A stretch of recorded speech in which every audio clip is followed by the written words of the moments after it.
सुप्रभात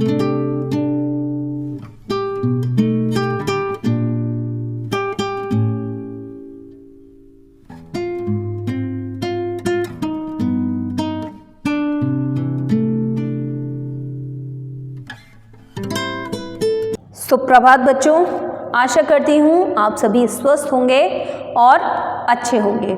तो बच्चों, आज हम शुरू करते हैं अपना नया पाठ हिंदी व्याकरण में कहानी लेखन। ठीक है, तो बच्चों शुरू करते हैं। पेज नंबर 181 बोलेंगे। हाँ, तो बच्चों, कहानी गद्य की एक महत्वपूर्ण विधा है। कहानी का मुख्य उद्देश्य बच्चों में कल्पना शक्ति मतलब सोच विचार को पैदा करना है, उसका विकास करना है और बच्चों का मनोरंजन करना है, शिक्षा देना है। ठीक है, अब कहानी लिखते समय निम्नलिखित बातों का ध्यान रखना चाहिए। कौन कौन सी बातें हैं? कहानी सरल भाषा में होनी चाहिए, कहानी शिक्षाप्रद होनी चाहिए, कहानी मनोरंजन पूर्ण होनी चाहिए और तन्मयता से बनी रहनी चाहिए। मतलब उसमें बीच बीच में ऐसे मुख्य बिंदु होने चाहिए कि आपका मन ना करे कि आप इस कहानी को छोड़ करके कहीं जाएं। कहानी हमेशा भूतकाल में लिखनी चाहिए। ठीक है बच्चों, तो किन किन बातों का आप ध्यान रखेंगे कहानी लिखते समय? पहले आप अच्छे से समझ लेंगे कि कहानी क्या है। तो कहानी का इतिहास बहुत ही पुराना है। कोई नहीं जानता कि संसार में पहली कहानी किसने लिखी और किसे सुनाई। पता है आपको? नहीं पता है। तो पहली कहानी किसने और किसे सुनाई, किसने लिखी, किसने कही, किसने बोली और किसे सुनाई, ये मुझे नहीं लगता किसी को पता होगा। क्योंकि भाई हम जैसे देखते हैं हम सुनते हैं ना कि अपने दादी बाबा से जो हमने सुना है, जो ज्ञान प्राप्त किया है कहानी के माध्यम से, कि एक बार विष्णु जी लेटे हुए थे क्षीर सागर में और उनकी नाभि से एक कमल प्रकट हुआ और उसमें से ब्रह्मदेव पैदा हुए। ठीक है, इस तरह से हम जो कहानियाँ सुनते हैं, तो वहाँ पर भी विष्णु भगवान भी ब्रह्मा जी को कहानियाँ सुना रहे थे। तो उनसे पहले भी भाई कहानी, इसका मतलब कहानी हो चुकी थी। तो भाई हमें नहीं पता कहानी कहाँ से शुरू हुई, पहली कहानी किसने और किसे सुनाई। ठीक, लेकिन आज तो कहानी हिंदी साहित्य की सबसे रोचक विधा है। कहानी सुनने के लिए आप सभी सदा उत्सुक रहते हैं। यदि नानी, दादी या कक्षा में अध्यापिका कहानी सुनाने की बात कहें तो बच्चों के चेहरे खिल उठते हैं। हाँ बच्चों, सच बात तो ये है, कहानियाँ मुझे भी बहुत पसंद हैं। ठीक है, और मैं आज भी अपनी मम्मी से कोई ना कोई कहानी सुन ही लेती हूँ। क्योंकि देखो, ज्ञान की कोई सीमा नहीं है ना। और जो हमसे बड़े हैं, ये सत्यता है कि उनके पास हमसे ज़्यादा एक्सपीरियंस है, हमसे ज़्यादा अनुभव है, तो ज्ञान तो होगा ही होगा। तो बात कहें तो बच्चों के चेहरे खिल उठते हैं, आंखों में चमक आ जाती है और वे शांत होकर ध्यान से सुनने के लिए बैठ जाते हैं। बच्चों, यदि आपसे कहानी सुनने को कहा जाए तो आपको सुनाने से पूर्व कहानी लेखन करना होगा। क्या करना होगा? कहानी लेखन करना होगा। कहानी लिखते समय आपको कुछ महत्वपूर्ण बातों का ध्यान रखना चाहिए। कौन कौन सी बातें हैं बच्चों? वो विषय का चयन। आप जिस विषय पर कहानी लिखने जा रहे हैं उस विषय का चुनाव और जानकारी पहले से ही सोच लें कि आपको किस विषय पर कहानी सुनानी है। रूपरेखा। विषय चयन के बाद विचारों को क्रमवार या घटनाक्रम को एक व्यवस्थित ढंग से रूपरेखा में बांध लें। प्रवाह। कहानी में एक के बाद एक वाक्यों की ऐसी व्यवस्था हो जो कि क्रम टूटने ना पाए। शीर्षक। शीर्षक कैसा होना चाहिए? आकर्षक, रोचक और विषय के अनुरूप होना चाहिए। रोचकता। कहानी सदैव रुचिकर होनी चाहिए, मतलब हमेशा प्रिय होनी चाहिए, आपको अच्छी लगनी चाहिए। शिक्षा। कहानी के अंत में उससे मिलने वाली शिक्षा को भी लिखा जाना चाहिए। शैली कैसी होनी चाहिए? तो यह ध्यान रखें कि कहानी लिखने का तरीका क्या है? आपको शब्द जाल दिया गया है, चित्रों का क्रम देखकर लिखना है या शीर्षक की शिक्षा के आधार पर लिखना है। पूछे गए प्रश्नों के अनुसार कहानी को सोच समझकर कल्पना और विचारों के तालमेल के साथ लिखना है। ठीक है बच्चों, अब कहानी लिखते समय आपको या तो कुछ चित्र दिए जा सकते हैं, ठीक है ना, ऐसा भी किया जा सकता है कि आपको एक शीर्षक दे दिया जाए, है ना, और एक शिक्षा दे दी जाए, उसके आधार पर आप कहानी लिखिएगा। तो बच्चों उदाहरण के लिए यहाँ पर आपको कुछ चित्र दिखाई दे रहे होंगे, हम उन चित्रों के आधार पर कहानी गढ़ेंगे, कहानी बनाएंगे। ठीक है, तो बच्चों चित्र आपको दिख रहे हैं, आप मेरी कहानी सुनेंगे और उसके बाद अपनी कहानी भी रफ नोटबुक में बनाएंगे। ठीक है, तो भाई पहले चित्र में एक नेवला है, एक व्यक्ति खड़ा है और एक बच्चा है और एक उसकी माँ है।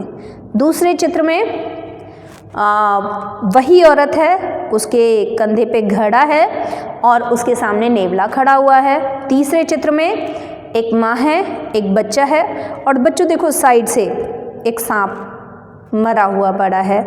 और चौथे चित्र में एक औरत है, वही औरत जो पहले चित्र में थी, वो माथे पे हाथ रख करके बैठी है, उसके सामने नेवला घड़ा टूटा हुआ पड़ा है। अब हमें इन चित्रों के आधार पर एक कहानी रचनी है। तो बच्चों सुनेंगे, मैं अपनी कहानी शुरू करती हूँ। एक गांव में एक किसान रहता था, उसका एक बड़ा प्यारा छोटा सा बेटा था, अच्छी पत्नी थी, एक पालतू नेवला था। ठीक, यहाँ तक समझ में आ गई? पहले चित्र से आपको दिख रहा होगा। वह नेवला बड़ा समझदार था। जब किसान खेत पर जाता और उसकी पत्नी घर के काम करती तो नेवला छोटे बच्चे के साथ खेलता रहता था। यहाँ तक हम पहले चित्र का वर्णन कर रहे हैं, ठीक है ना। कैसे वर्णन किया? एक नेवला था, एक गांव में एक किसान रहता था, उसका एक बड़ा प्यारा छोटा सा बेटा था, अच्छी पत्नी थी, एक पालतू नेवला था। वह नेवला बड़ा समझदार था। जब किसान खेतों पर जाता और उसकी पत्नी घर के काम करती तो नेवला बच्चे के साथ खेलता रहता था। एक दिन किसान की पत्नी पानी भरने गई और नेवले को समझाकर गई कि बच्चा पालने में सो रहा है। जब वह पानी भरकर लौटी, अब बच्चों दूसरे चित्र के विषय में बात कर रहे हैं, यहाँ से दूसरे चित्र शुरू हो जाता है, ठीक है, कि जब वह पानी भरकर लौटी तो उसने देखा कि नेवला दरवाजे पर बैठा है, उसके मुंह पर खून लगा हुआ है। अब यह देखकर किसान की पत्नी बौखला गई, मतलब उसे बहुत तेज गुस्सा आ गया। उसके दिमाग में आया कि हो ना हो खेल खेल में इसने मेरे बेटे को काट लिया है। ठीक है, अब हम देखो बच्चों नेगेटिव सेंस जल्दी लगाते हैं, कोई भी व्यक्ति हो, है ना, तो काट लिया है यह सोचकर उसने, अब बच्चों कौन से चित्र का वर्णन कर रहे हैं? अभी सेकंड चित्र का ही वर्णन, दूसरे चित्र की ही बात हो रही है। यह सोचकर उसने पानी से भरा घड़ा नेवले के ऊपर गिरा दिया और भागती हुई कमरे में पहुंची। वहां बच्चा सो रहा था। ठीक है, अब ये तीसरे चित्र के विषय में बात कर रहे हैं, तीसरे चित्र की कहानी का वर्णन हो रहा है। हाँ, तो भागती हुई कमरे में पहुंची, वहां बच्चा सो रहा था, परंतु पालने के नीचे एक सांप मरा हुआ था। अब उसे सारी बात समझ में आ गई। ठीक है भाई, यहाँ तक हमारे तीसरे चित्र की बात चल रही है। उसने देखा तो अब उसे सारी बात समझ में आ गई कि उसने क्या भयंकर कर डाला। अब उसे सारी बात समझ में आ गई कि बच्चे को पालने के लिए नेवले ने सांप को मार दिया था। वह दौड़कर नेवले के पास पहुंची, परंतु नेवला मर चुका था। उसे अपनी भूल पर बड़ा दुख हुआ। अब बच्चों चौथे चित्र पर आ गए हम, ठीक है ना। अब उसे अपनी भूल का बड़ा दुख होता है। अब बच्चों इस कहानी से हमें क्या मिलता है, कौन सी शिक्षा मिलती है, क्या शिक्षा मिलती है कि बिना विचारे जो करे सो पाछे पछताए। हमें बिना विचारे कुछ नहीं करना पड़ता है, कुछ नहीं करना चाहिए। अगर हम कुछ कर भी देते हैं तो हमें बाद में पछताना पड़ता है, ठीक है ना। तो बिना विचारे जो करे सो पाछे पछताए, तो हमें बाद में पछताना पड़ता है। क्लियर है इतनी बात। अब बच्चों एक शीर्षक और एक शिक्षा मैं आपको दे रही हूँ। शीर्षक रहेगा आपका सच्चा मित्र। सभी लोग नोटबुक लेकर के लिखेंगे। हाँ, ये आपका रफ नोटबुक में होमवर्क है, ठीक है ना। तो शीर्षक रहेगा आपका सच्चा मित्र और शिक्षा रहेगी सूझबूझ से अपने मित्र की मदद करनी चाहिए। शीर्षक क्या है, सच्चा मित्र, और शिक्षा क्या है, सूझबूझ से अपने मित्रों की मदद करनी चाहिए। या फिर हाँ, ये होमवर्क आप करेंगे रफ नोटबुक में अपनी, ठीक है। अब बच्चों कुछ संकेतों के आधार पर एक और कहानी मैं आपको बता रही हूँ। हाँ, संकेत आपको दिख ही रहे होंगे। संकेत क्या क्या है, जंगल में एक घास का मैदान था। उस मैदान में शरारती हाथी का धमधम नाच।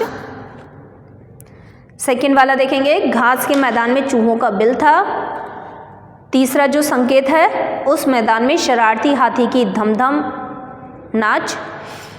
चौथा है आपका पॉइंट संकेत, चूहे के बच्चे धमधम से मरने लगे। पांचवा पॉइंट है आपका बच्चों, पांचवा संकेत है, चूहों ने हाथी को मना किया। छठवां पॉइंट है, हाथी ना माना। सातवां पॉइंट है बच्चों, चूहों की सभा। और आठवां पॉइंट है, अंत में चूहों की जीत। ठीक है, तो बच्चों इन संकेतों के आधार पर हम अपनी कहानी अब भी रचेंगे। और आपको क्या करना है बच्चों, एक आपको होमवर्क मिल ही चुका है कि शीर्षक रहेगा आपका सच्चा मित्र, शिक्षा रहेगी सूझबूझ से अपने मित्रों की मदद करनी चाहिए। ठीक है ना, तो ये आप रफ नोटबुक में खुद से लिखेंगे। तो बच्चों चलते हैं अपने कहानी की ओर, शुरू करते हैं अपनी कहानी की रूपरेखा बनानी शुरू करते हैं। हाँ, तो एक जंगल में एक शरारती हाथी रहता था। ये हम संकेतों के माध्यम से स्टोरी अपनी कहानी रच रहे हैं। एक जंगल में एक शरारती हाथी रहता था। जंगल में एक घास का मैदान था, उसमें चूहों के बिल थे। हाथी ने इस मैदान को अपने धम धम नाच का अखाड़ा बना लिया था। उसकी धम धम से चूहों के बच्चे डर जाते। लगातार धम धम और हाथी के कंपन से चूहों के बच्चे मरने लगे। चूहे मिलकर आए और हाथी से बोले, हाथी राजा, तुम्हारे नाच से हमारे बच्चे परेशान होकर उनकी मौत हो रही है, तुम और कहीं नाच लिया करो। हाथी जोर से हंसा, हा हा हा हा, दूसरी जगह क्यों तलाश करूं, तुम ही और कहीं रहने लगो ना, रहने लगो। हाथी फिर देर तक हंसता रहा और धम धम नाचता रहा। एक चूहे के सुझाव पर सभी चूहों ने वहां से हटकर कुछ दूरी पर पंचायत की। क्या की? पंचायत की। अपनी आपस में सलाह मशवरा करके तय किया कि इस मैदान के चारों ओर खाई बना दो। अब चूहे तो चूहे ठहरे, चूहे तो कुछ भी कर सकते हैं, है ना। अब वो क्या करते हैं, उस मैदान के चारों ओर एक बड़ी खाई बना देते हैं। तो चूहों ने दिन रात मेहनत करके एक गहरी खाई मैदान के चारों ओर बना दी। हाथी गहरी खाई देखकर हंसकर बोला, अच्छा, तुम्हें इस खाई का मजा चखाता हूँ, है ना। अभी क्या कहता है वो, अभी मैं इस खाई का तुम्हें मज़ा चखाता हूँ। मैं अभी खाई पर पुल बनाता हूँ। वो क्या कहता है? मैं अभी इस खाई पर पुल बनाता हूँ। हाथी 2 बड़े बड़े पेड़ ले आया, उसने खाई पर पुल बनाया। अब क्या होता है बच्चों? खाई पर पुल बनाया, खाई पार करके उसने फिर धम धम नाचना शुरू कर दिया। अब चूहों ने पुल देखा तो डर गए। उन्होंने फिर पंचायत बुलाई। ठीक है, फिर एक चूहे की सलाह पर उन्होंने दोनों पेड़ों के तने काटकर खोखले कर दिए। मतलब अब क्या करा उन लोगों ने? पेड़ नहीं काटा, पेड़ तो वो वैसा का वैसा बना रहा, उसके बीच में होल कर दिया, पूरा पेड़ बीच से खाली कर दिया। मतलब पेड़ को कमज़ोर कर दिया। जैसे ही हाथी चढ़ेगा फट से वो खाई में चला जाएगा। ठीक है, काट काट कर खोखला कर दिए। चूहे अगले दिन हाथी के आने की प्रतीक्षा कर रहे थे कि अगले दिन फिर से हाथी आए। हाँ, अब क्या होता है? मस्ती में झूमता हुआ हाथी आया। जब पुल के बीच में पहुंचा तो धड़ाम की आवाज़ हुई। हाथी खाई के नीचे पड़ा रोने लगा और चूहे हंसने लगे और हाथी को चिढ़ाने लगे। चूहे बिलों में आनंद से रहते हैं। ठीक है, अब तो कोई धम धमाधम नाचता ही नहीं है, क्योंकि हाथी तो अब खाई में पड़ा हुआ है।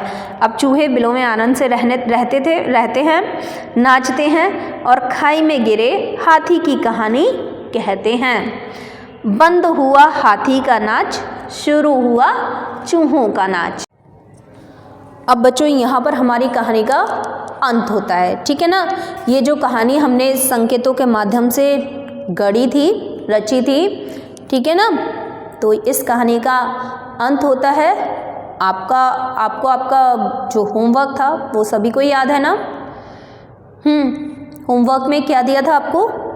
शीर्षक था आपका सच्चा मित्र और शिक्षा थी आपकी सूझबूझ से अपने मित्रों की मदद करनी चाहिए। ठीक है ना? आपको ये 2 चीज़ें आपको दे दी गई हैं। अब आपको अपनी रफ नोटबुक में इस कहानी को रचना है। इस कहानी को आप स्वयं से अपनी कल्पना के आधार पर लिखेंगे। ठीक है, अब हम अगली वीडियो में मिलते हैं इसी पाठ के साथ। तब तक के लिए आपका दिन मंगलमय हो। धन्यवाद।